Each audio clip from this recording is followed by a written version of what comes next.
So last night, the WNBA had their All-Star game, and many of the players showed up with shirts that say, "Pay us what you owe us." Now, unlike a lot of guys in the manosphere, I actually do follow women's basketball. Though primarily, I'm an LSU Lady Tigers fan and have been my entire life.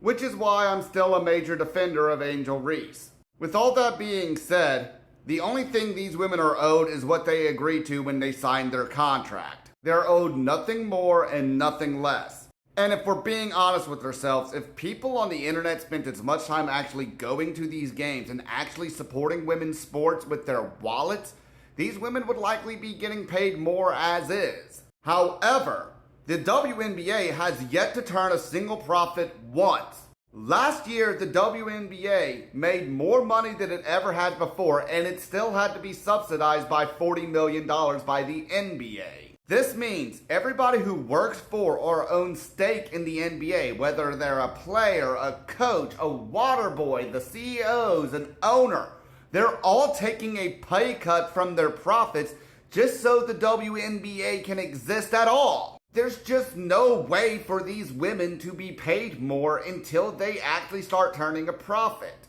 Now, in theory, they could strike to get more money, but I can guarantee you it's not going to work. In basic economics, Thomas Sowell explains the story of the union leader John L. Lewis. John L. Lewis was a union leader for the coal mining industry between the 1920s and the 1960s. However, many economists say that he is the world's greatest oil salesman because the strikes he led actually pushed people away from coal and into oil. Despite his intentions to get coal miners better pay and better working conditions, by the 1960s, many of these coal mining towns ended up becoming ghost towns, and many of these coal miners were simply out of a job. And keep in mind, there was and still is a massive demand for coal. These companies were actually profitable. The WNBA isn't. So even if these players went on strike to get better pay, it might just end with the WNBA being abolished completely. These players have absolutely no leverage to use when demanding better pay for themselves. They're lucky to even exist and get paid now. And again, I've been following women's basketball my entire life.